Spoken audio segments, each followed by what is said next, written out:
CUET की तैयारी कर रहे समस्त छात्रों का मैं आलोक कुमार दृष्टि टीम की तरफ से हार्दिक स्वागत और अभिनंदन करता हूं। फ्रेंड्स,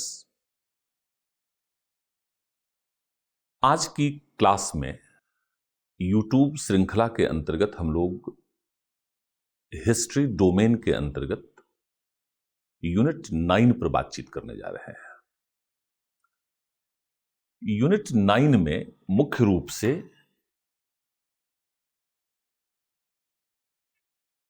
15वीं से 17वीं शताब्दी के राजनीतिक इतिहास को प्रस्तुत किया गया है और साथ ही साथ राजनीतिक इतिहास अर्थात मुगल वंश की स्थापना, बाबर, हुमायूं, फिर सूरवंश और फिर 1555 में हुमायूं के द्वारा मुगल वंश के शासन की स्थापना, फिर अकबर के द्वारा मुगल वंश के शासन का सुदृढ़ीकरण, अकबर की विभिन्न नीतियां जैसे राजपूत नीति, उत्तर पश्चिम नीति, अफगान नीति, दक्कन नीति, धार्मिक नीति, अकबर का राजत्व, इन सभी को आपको पढ़ने पर बल देना चाहिए, लेकिन बहुत संक्षेप में। इसके अंतर्गत अकबर के पश्चात आपको सिर्फ यह ध्यान में रखना है कि जहांगीर, शाहजहां और औरंगजेब के काल में इसमें क्या परिवर्तन आया, विशेषकर औरंगजेब के काल में। अकबर की दक्कन नीति में औरंगजेब ने क्या परिवर्तन किया, उत्तर पश्चिम भारत की नीति में औरंगजेब ने क्या परिवर्तन किया, धार्मिक नीति में औरंगजेब के द्वारा क्या परिवर्तन किए गए, राजपूत नीति में औरंगजेब के द्वारा क्या परिवर्तन किए गए, इन सभी को आपको पढ़ने पर बल देना चाहिए। एक तो यह बात है। दूसरी बात यह है कि 15वीं से 17वीं शताब्दी के बीच मुगल शासकों के द्वारा या मुगल शासन काल के अंतर्गत विभिन्न साहित्यों की रचना हुई है और उन साहित्यों के माध्यम से मुगल साम्राज्य के विषय में विशेष अध्ययन किया जा सकता है, विशेष जानकारी इकट्ठा की जा सकती है। इन सभी को इस पूरे टॉपिक में फोकस्ड एरिया के रूप में आपको पढ़ने की जरूरत है। आइए इस टॉपिक से जो सामान्य प्रश्न पूछे जाने की संभावना है उस पर हम लोग बातचीत कर लेते हैं। मुगल काल के संदर्भ में निम्नलिखित कथनों पर विचार कीजिए। पहला, बादशाहनामा शाहजहां के काल में लिखी गई है। यह बिल्कुल सही है कि बादशाहनामा जो है वह शाहजहां के शासनकाल में लिखी गई है। दूसरा स्टेटमेंट दे रहा है कि विलियम जोन्स द्वारा अकबरनामा का अंग्रेजी में अनुवाद किया गया। तो अकबरनामा का अंग्रेजी में अनुवाद हेनरी बेवरिज के द्वारा किया गया था। Henry Beveridge.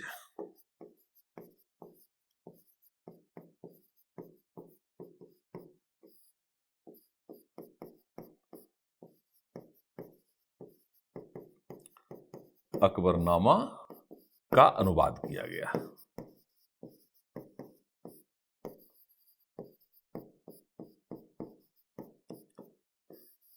वस्तुतः William Jones Asiatic Society of Calcutta, जिसकी स्थापना 1784 में की गई, उसके एक महत्वपूर्ण संस्थापक सदस्यों में से एक थे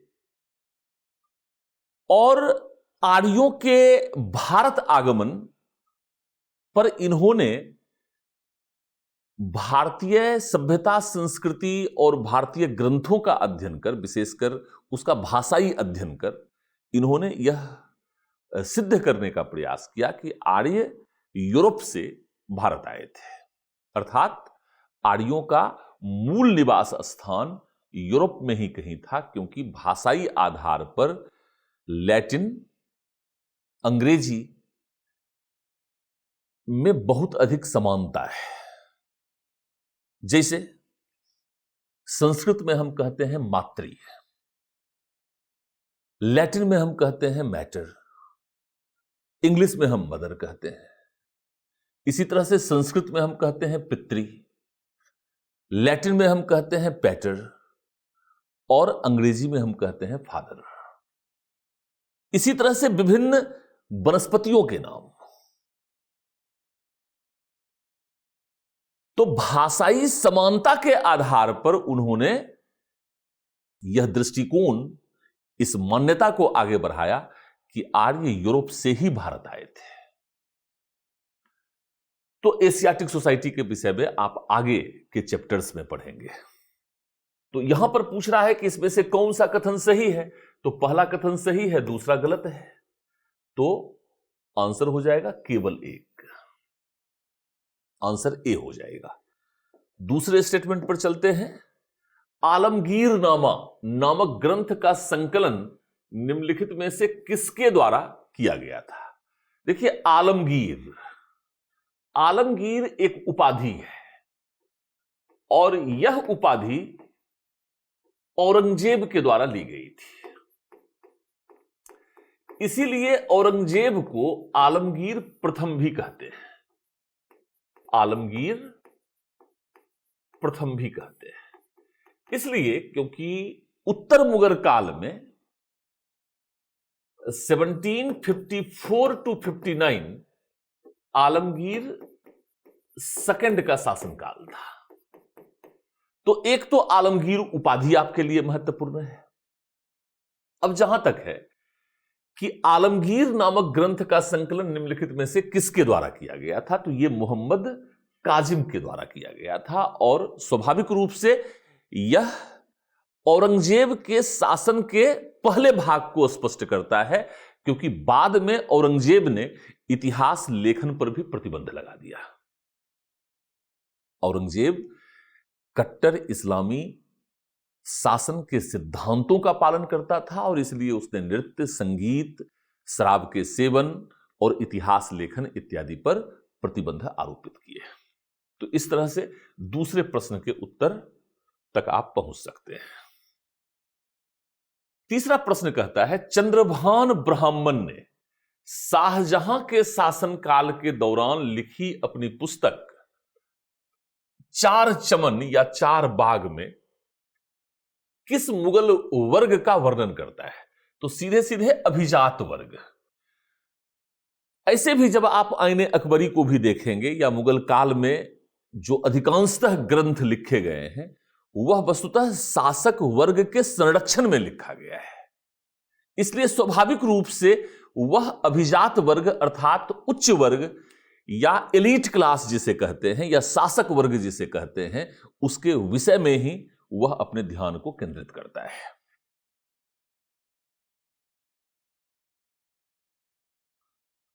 चौथा है, मनसबदारी पद्धति को लागू किया गया।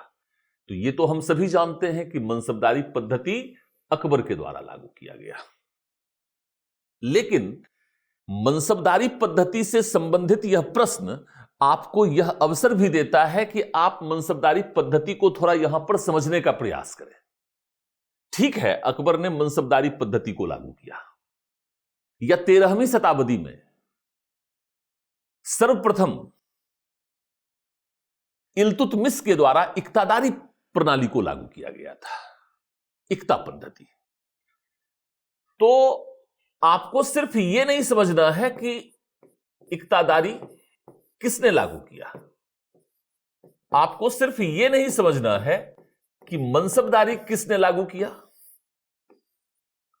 बल्कि आपको यह भी समझना है कि मनसब क्या होता था।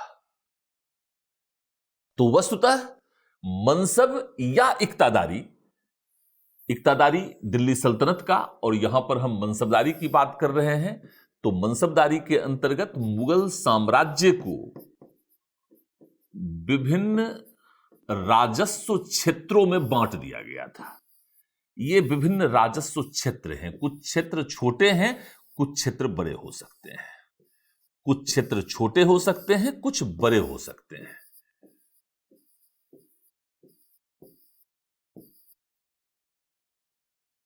अर्थात मनसबदारी व्यवस्था मूलभूत रूप में मनसब का अर्थ एक राजस्व क्षेत्र है। अर्थात यदि हम कहें कि ये 1000 का मनसब है तो 1000 का राजस्व उत्पन्न करने वाला यह मनसब है। यदि हम कहें कि यह 10,000 का मनसब है तो 10,000 का राजस्व उत्पन्न करने वाला यह मनसब है। यदि हम कहें कि यह 10 का मनसब है अर्थात 10 राजस्व प्रदान करने वाला यह मनसब है। छोटे बड़े विभिन्न मनसबों को मिलाकर मनसबदारों की एक श्रेणी बन गई जो 10 से प्रारंभ होकर सामान्यतः 10,000 तक जाता था। हालांकि आपवादिक रूप में यह इससे बड़ा भी हो सकता था, जो राजकुमारों को इससे भी बड़े बड़े मनसब दिए जाते थे। लेकिन सामान्य तौर से कहते हैं कि मनसबदारी व्यवस्था दशमलव पद्धति पर आधारित थी और इसमें 10 से लेकर 10,000 तक के मनसब शामिल थे। यह वस्तुतः मुगलकालीन नौकरशाही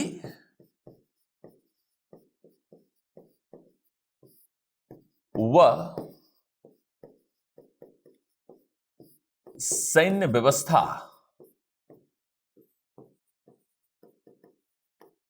से संबंधित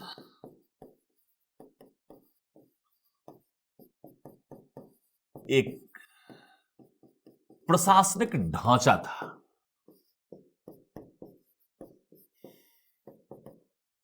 यह भी आप ध्यान में रख सकते हैं कि अधिकांश मनसबदारों को तो उतने का ही राजस्व उत्पन्न करने वाला मनसब अर्थात क्षेत्र प्रदान कर दिया गया या जागीर प्रदान कर दिया गया, जबकि कई ऐसे छोटे छोटे मनसबदार भी थे जिन्हें नकद वेतन दिए जाने की व्यवस्था भी थी। वस्तुतः मनसबदारी क्या है? तो यह एक श्रेणी व्यवस्था है जिसके अंतर्गत विभिन्न श्रेणी के मनसबदार मुगल प्रशासनिक व्यवस्था को एक पिरामिडीय मतलब हायरार्कियल नीचे से लेकर ऊपर से लेकर नीचे तक या नीचे से लेकर ऊपर तक एक श्रेणी व्यवस्था में इसे व्यवस्थित करने का प्रयास करते थे। यह काफी वैज्ञानिक व्यवस्था थी और कहते हैं कि अकबर ने मनसबदारी व्यवस्था के माध्यम से ही मुगल शासन का सुदृढ़ीकरण किया। तो इस तरह से आइए अब एक और प्रश्न आपके सामने रखते हैं। अकबर का इबादत खाना वह स्थान था जहां विभिन्न धर्मों के मध्य वाद विवाद एवं परिचर्चाएं होती थी। इसकी स्थापना 1575 में फतेहपुर सीकरी में किया गया था। फतेहपुर सीकरी में किया गया था। यह अकबर के इस दृष्टिकोण को बतलाता है कि वह सत्य की खोज के लिए अत्यंत ही जागरूक था और अत्यंत ही सक्रिय था। इबादत खाने की चर्चा परिचर्चा के पश्चात उसे यह मालूम हो गया कि विभिन्न धर्म में सत्य का कुछ न कुछ अंश है, अर्थात प्रत्येक धर्म या प्रत्येक संप्रदाय के अंतर्गत सत्य का अंश विद्यमान है, लेकिन प्रत्येक धर्म या संप्रदाय अपने सत्य को ही सत्य मानता है और दूसरे के सत्य को स्वीकार नहीं करता है और उसका यही रूढ़िवादी दृष्टिकोण, उसका यही कट्टर दृष्टिकोण धार्मिक विवादों को जन्म देता है, धार्मिक संघर्षों को जन्म देता है। कहते हैं कि 1578 में अकबर ने इबादत खाने को बंद कर दिया, अर्थात इबादत खाने में जो धार्मिक विचार विमर्श होता था, विवाद होता था, उन चर्चा परिचर्चा को उसने समाप्त कर दिया। और फिर 1579 में उसने इसी के अनुभव के आधार पर उसने एक धार्मिक आदेश जारी किया और उस धार्मिक आदेश के अंतर्गत यह माना गया कि शासक जो संपूर्ण प्रभुत्व संपन्न है अर्थात सर्वोच्च शक्ति से संपन्न है, वह धार्मिक विवादों को सुलझाने के लिए धार्मिक विवादों में भी हस्तक्षेप कर सकता है। और फिर इसी के अनुभवों के आधार पर उसने 1582 में कहते हैं कि एक नए धर्म, एक नए संप्रदाय के रूप में दीन ए इलाही को चलाने का प्रयास किया, जो अशोक के धम्म से मिलता जुलता था।